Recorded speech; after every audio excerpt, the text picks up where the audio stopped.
Bienvenue sur Reset ton assiette, le podcast qui déconstruit avec vous la diet culture et toutes les injonctions liées à notre apparence et à notre assiette. Je m'appelle Juliette, je suis détentrice du compte The Last Quiche sur Instagram, où je dénonce la culture des régimes et où je parle également d'alimentation intuitive, une approche thérapeutique à laquelle je suis officiellement formée par les fondatrices. Je suis ravie de vous avoir sur mon podcast et je vous souhaite une très bonne écoute. Bonjour à tous, bienvenue dans ce nouvel épisode de Reset ton assiette. Je suis très contente de vous avoir encore aujourd'hui. Dans cet épisode, on va parler, vous allez voir, moins de l'assiette, mais plus du corps, puisqu'on va parler de l'influence, des standards de beauté, des normes sociales, etc. sur notre image corporelle. Et donc de voir un peu comment se construit notre image corporelle, mais surtout en quoi les médias, la pression sociale, la société créent et façonnent notre perception qu'on a de nous-mêmes, c'est-à-dire comment on voit notre corps en fait, comment on le considère, etc. Ça, je pense que on est tous plus ou moins conscients que les médias et aussi toute la société a bien sûr une influence sur nous, mais je vais vous en parler notamment avec une expérience qui a quand même assez chamboulé tout le monde, enfin toute la sphère des travaux sur l'image corporelle, sur l'insatisfaction corporelle, etc. Donc on va parler de tout ça, je vais vous expliquer cette super expérience qui a lieu aux Fidji. Je sais pas si vous la connaissez, mais en tout cas si vous ne la connaissez pas, c'est pas grave, je vais vous expliquer tout ça. Et donc dans cet épisode, je voulais qu'on revienne un peu sur l'impact de la société, des standards de beauté, etc. sur comment on se perçoit nous. Et vous allez voir, c'est assez édifiant, notamment avec l'expérience des filles aux Fidji. Donc bref, restez avec moi. J'espère que ça vous plaira, en tout cas, cet épisode. J'espère que ça vous plaira, ce type d'épisode, un peu sur l'image corporelle, sur la perception qu'on a de notre corps, etc. Je trouve ça hyper intéressant. Et donc voilà, et sans plus tarder, on va parler de tout ça aujourd'hui dans cet épisode. C'est parti. Alors déjà, je vais définir vite fait ce que l'image corporelle, enfin je dis vite fait parce que je pense que je ferai un épisode où je vous parlerai vraiment de l'image corporelle, c'est-à-dire plutôt qu'est-ce qui fait qu'on a une image corporelle positive et comment on peut savoir si notre image corporelle est positive, etc. Donc on va en reparler dans un autre épisode. Mais là, je voulais juste revenir un peu sur la définition vraiment stricto sensu de l'image corporelle. Donc l'image corporelle, c'est vraiment la façon dont on perçoit notre corps, tout simplement. Il faut savoir que cette image corporelle se construit selon notre interaction avec plusieurs choses, plusieurs facteurs, plusieurs sphères, je dirais. Donc il y a nos expériences interpersonnelles, c'est-à-dire, vous en faites pas, hein, je vous explique à chaque fois parce que des fois je lâche des mots comme ça et on se dit mais c'est quoi ? Toutes les interactions qu'on a avec nos proches, notre famille, etc. C'est ça aussi qui construit notre image corporelle. Je pense que vous êtes beaucoup à l'avoir vécu, mais quand vous êtes dans une famille très préoccupée par son image, très critique, etc. Tout ça, forcément vous avez pas la même image corporelle que si vous aviez été dans une famille typiquement qui en parlait très peu, qui ne parlait peu du corps, qui exprimait moins son insatisfaction, etc. Donc forcément ça a un impact. Ensuite ça se construit aussi notamment avec d'autres sphères sociales, il n'y a pas que la famille, mais il y a aussi par exemple l'éducation à travers l'école, les groupes de pairs en fait qu'on a tout au long de notre vie, hein, donc c'est pour ça que je parle de ça à l'école, parce que nos camarades de classe, etc. ont un impact sur comment on se perçoit notamment à cet âge-là, mais petit à petit, plus on avance dans la vie, plus on évolue avec des groupes de pairs différents, et plus aussi ils ont une influence différente sur la façon dont on se perçoit. Déjà, il y a déjà tout ça, donc toutes les expériences interpersonnelles, on appelle ça. Ensuite, il y a les facteurs psychologiques individuels, c'est-à-dire qu'en gros, votre image corporelle, ça dépend beaucoup de comment vous vous sentez dans votre tête, en fait, tout simplement, de vos prédispositions. Il y a des gens qui vont être plus prédisposés à être insatisfaits de leur corps, ou plutôt être anxieux par rapport à leur image, alors qu'il y en a d'autres, non, peut-être ça fera partie aussi de leur tempérament. Et au-delà du tempérament, il y a aussi tout ce qui est génétique, aussi psychologique, quoi. Typiquement, des personnes qui ont un terrain plus anxieux, peut-être que c'est une anxiété qui va se répercuter sur le corps. Donc déjà, on a un terrain, en fait. Vous avez votre terrain un peu génétique, psychologique de base, et ensuite vous avez aussi toutes les interactions que vous avez avec les gens, vos proches, votre famille, vos amis, et les groupes de pairs tout au long de votre vie. Donc déjà, il y a tout ça. Et ensuite, il y a aussi tout le facteur des médias, des normes sociales, etc., qui va avoir un impact fort sur notre image corporelle. Et c'est de ça dont on va parler dans cet épisode, notamment avec une belle petite expérience que je vais vous raconter tout de suite. Les médias, tout ce qu'ils véhiculent, en fait, toutes les images du corps qu'ils véhiculent, ont un impact certain sur nous, comment on se voit nous, en fait, tout simplement. Même si, par moment, on peut penser qu'on est plus fort que ça, qu'on se laisse pas influencer, mais en fait, si, enfin, de base, que ce soit inconsciemment ou consciemment, dans toute notre vie, on s'est fait influencer par les médias, la société. On a intériorisé en fait toutes les normes qui nous permettaient d'être acceptés, en fait, tout simplement. On a compris, en gros, qu'il fallait avoir un certain corps, un certain physique, etc. pour être aimé des gens. Et ça, bah voilà, c'est ça qui a fait que on arrive à ce qu'on est aujourd'hui. Et notre image corporelle, en fait, elle s'est construite aussi en intériorisant ces normes sociales, en intériorisant toutes les injonctions, en fait, hein, c'est injonction ou non, mais voilà, tout ce qui fait que si t'es comme ça, si tu présentes la liste des qualités corporelles dès que tu corresponds à l'idéal, ou du moins si t'es pas loin, ou si t'es un peu beau, eh ben, il y a des choses dans la vie qui te seront plus facilitées, voilà. Donc ça, on l'intériorise dès petit, et toute notre vie, et ça continue toujours, en fait. D'où l'importance de faire attention au contenu que l'on consomme, parce que ça nous aide aussi à construire, ou du moins à façonner au fil de la vie, notre image corporelle. Donc si vous vous exposez à des contenus qui sont très critiques par rapport à l'image corporelle, ou qui vous véhiculent un certain standard, c'est sûr que ça aura un impact sur votre image corporelle. Donc, mais bon, ça on y reviendra peut-être plus tard, ou dans un autre épisode. Et ça, pour revenir aux normes sociales qu'on a tous intériorisées par rapport à la beauté, typiquement, on va parler de la beauté. Bah, l'idéal de beauté, l'idéal auquel chaque femme devrait essayer de se conformer, ou plus ou moins, eh bien cet idéal de beauté, il a changé selon les époques. Il y a une époque où être plus gros était un signe d'opulence, c'était un signe de pouvoir, en fait. Ça voulait dire qu'on avait assez à manger, et du coup on était gros parce que, bah voilà, on était trop riches, quoi. Voilà, c'est un peu ça. Et typiquement, pour les femmes, avoir des hanches larges, ça montrait aussi qu'on pouvait enfanter, qu'on avait peut-être une meilleure fertilité, etc., etc. Bon, après ça, est-ce que c'est les hanches qui te disent... Je sais pas trop, mais je pense pas trop. Mais voilà, ce côté, il y a le symbole en fait, de la féminité, de la maternité qui est aussi dans les hanches, voilà, typiquement. Donc il y a une époque où c'était la mode d'avoir des hanches larges, d'être plus gros, etc. Et autant il y a d'autres époques, typiquement, je vais revenir à l'époque, tout ce qui était années 30, etc. Là, par contre, il fallait être très maigre, limite. Vous voyez les Charleston un peu. Donc Charleston, c'est plutôt dans les années 20, mais tout ce qui est années 20, années 30, quoi, fallait être très longiligne, etc. Et ça, c'était la mode, en fait. Cet idéal de beauté, il change beaucoup, et ça change selon les pays, les continents. Voilà, en Afrique, par exemple, il y a beaucoup de pays d'Afrique qui n'ont pas les mêmes standards que nous en France. Ils vont chercher à prendre du poids, ils vont chercher à se gaver pour être plus gros, parce que être plus gros, c'est plus valorisé, en fait, tout simplement. Alors qu'en France, actuellement, c'est l'inverse, quoi. C'est, si t'es plus gros, et ben, t'es moins valorisé socialement. Donc ça, c'est important de garder à l'esprit que cet idéal de beauté-là, il change selon les époques. Et donc, du coup, à chaque époque, on a été influencé par des médias ou des normes sociales, etc. Même quand il n'y avait pas assez de médias, bah, il y avait quand même d'autres vecteurs, mais voilà, il y avait quand même une influence qui venait de la société, qui venait de ce qu'on consommait, de nos groupes d'appartenance, etc. Donc ça, c'est important de garder à l'esprit que cet idéal de beauté-là, il a changé, il change tout le temps, et ça a une influence sur notre image corporelle, en fait, parce que on a l'impression que l'idéal, il change tout le temps, le curseur change tout le temps. Donc déjà, c'est bizarre quand même de vouloir se conformer à quelque chose qui change constamment, en fait. C'est très perturbant, en fait. C'est comme si vous aviez une cible, et cette cible bougeait tout le temps. Bah là, c'est un peu ça avec l'idéal de beauté, il change selon les époques, il change selon les décennies. Typiquement, nous, actuellement, voilà, il y a eu tous ces standards liés aux Kardashians, etc., le corps très pulpeux, mais aux bons endroits, voilà, avec des grosses fesses, etc., avec une grosse poitrine, mais en même temps, il fallait avoir la taille hyper fine. Voilà, donc déjà, ça, c'est compliqué.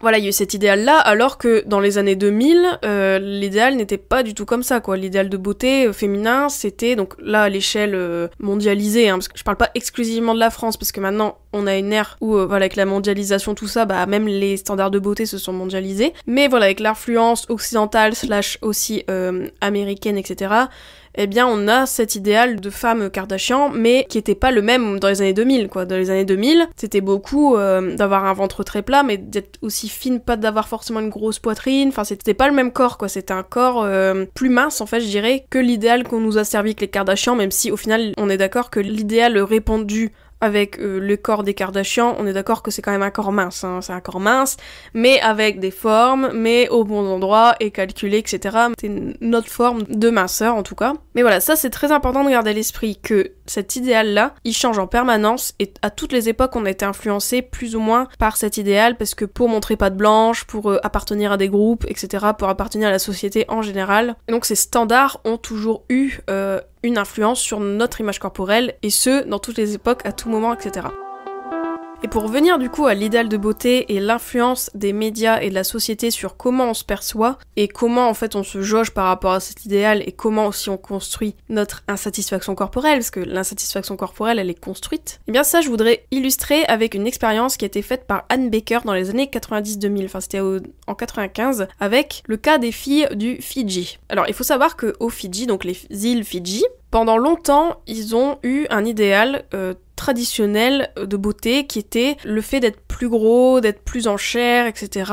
Donc c'est pas du tout dans leur idéal de beauté traditionnel de valoriser les corps minces, etc. En fait pas du tout. Eux c'était vraiment plutôt les corps en chair, les corps plus voluptueux, etc.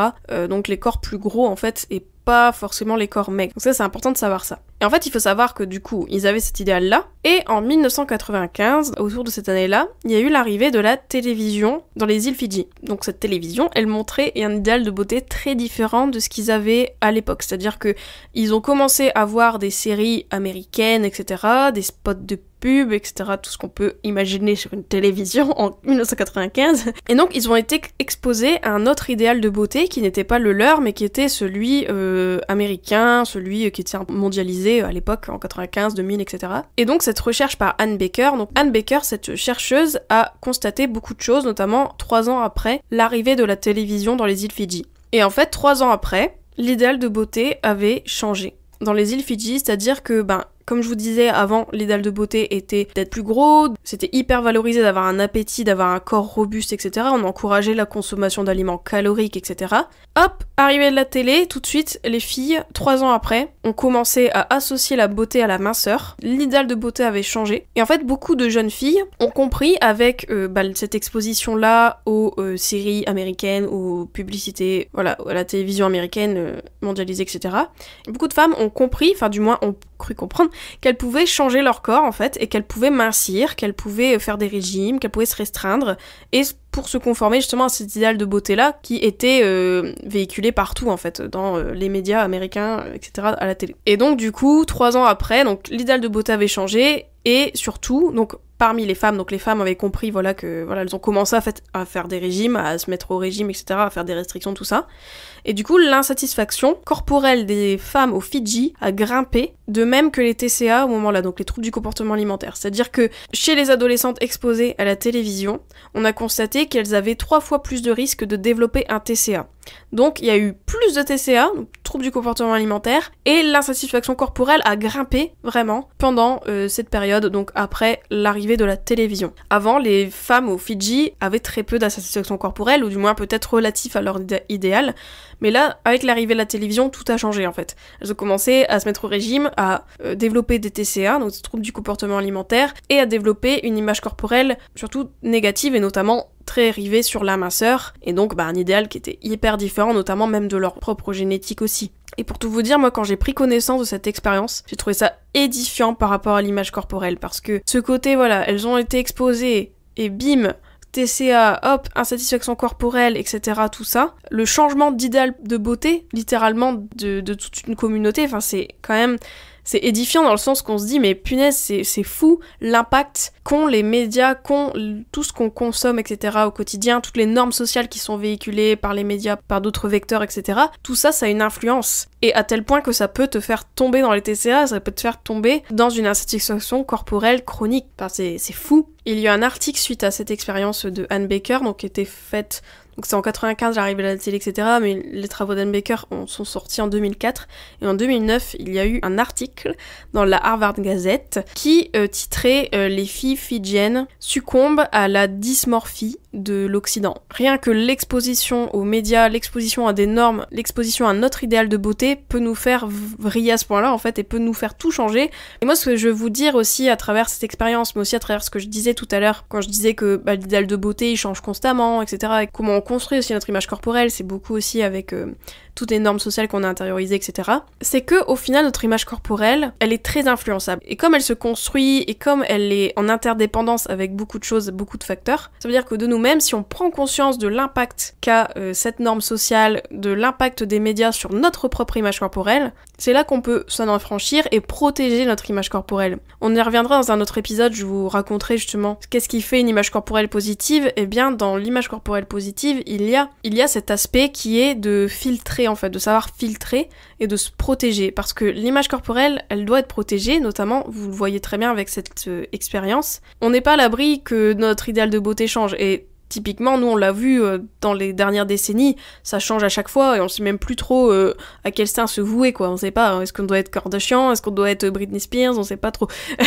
Il y a toujours de ces côtés-là, on est un peu confus, on sait pas vraiment, on se dit mais alors ok, enfin un coup il faut avoir des grosses fesses, un coup faut plus en avoir, enfin on sait plus où donner de la tête. Et donc de savoir ça, de savoir que cet idéal de beauté change et qu'on est super influencé par les médias, etc. Et donc ça veut dire que si vous voulez développer une image corporelle plus positive, si vous voulez développer un meilleur rapport au corps, c'est important de prendre conscience de cet impact et de vous en prémunir le plus possible. Et c'est là qu'on revient à ce que j'avais dit il y a quelques temps sur mon compte Instagram. J'avais fait un post justement sur comment faire en sorte que nos réseaux sociaux soient clean, que nos fils d'actualité sur les réseaux sociaux soient exempts de tout post, contenu, etc. qui peuvent avoir une influence négative sur notre image corporelle. Ça, cette expérience-là le montre clairement en fait. Et c'est ça que je voulais aussi vous dire dans cet épisode avec cette expérience-là. On sait désormais que si vous voulez avoir un meilleur rapport au corps sur la longueur, c'est vraiment primordial de rester le plus imperturbable possible par rapport à cet idéal de beauté.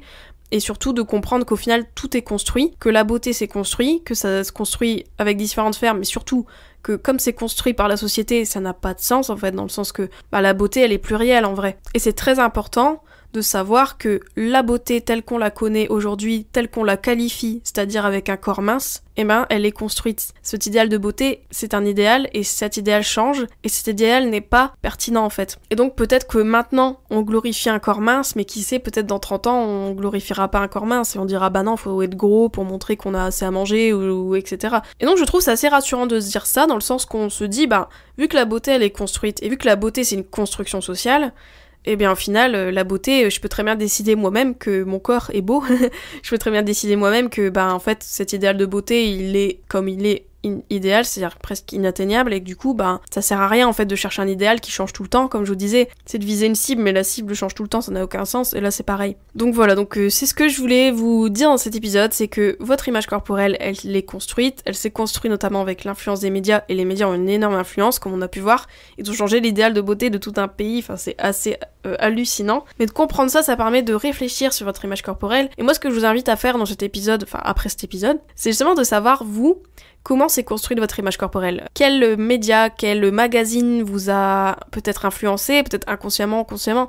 Est-ce qu'il y a eu des clips télé qui vous ont influencé? Est-ce qu'il y a des choses, des flashs en gros dans votre tête qui vous rappellent que oui, vous avez été peut-être influencé par cette vision-là de la femme, etc. Voilà, ou peut-être même les femmes autour de vous, etc. Donc ça c'est très intéressant, moi je pense, de se poser cette question, parce qu'en prenant conscience de ça, on commence à comprendre comment notre propre image corporelle s'est construite, et du coup on commence à comprendre comment s'affranchir doucement mais sûrement de ces standards, et de créer nos propres standards à nous. Voilà, et je lâche le micro, voilà. Voilà, j'espère que cet épisode vous a plu, j'espère que ça vous a appris des choses. N'hésitez pas à me dire si vous connaissiez cette expérience aux îles Fidji et ce que ça vous a fait ressentir, peut-être que ça vous a fait aussi réfléchir. N'hésitez pas aussi à me dire vos petites réponses à mes petites questions de fin, là je serais ravie d'avoir vos retours, et on se retrouve la semaine prochaine avec un nouvel épisode et qui sera encore sur le rapport au corps, etc., l'image corporelle. Donc je vous invite à attendre patiemment jeudi prochain, voilà. Gros bisous, ciao. J'espère que cet épisode t'a plu. N'hésite pas à le partager et à lui laisser une super note sur les plateformes si c'est le cas. Vous pouvez toujours me retrouver sur mon compte Instagram TheLastQuiche. Je vous dis à très vite pour un nouvel épisode de Reset ton assiette. Ciao.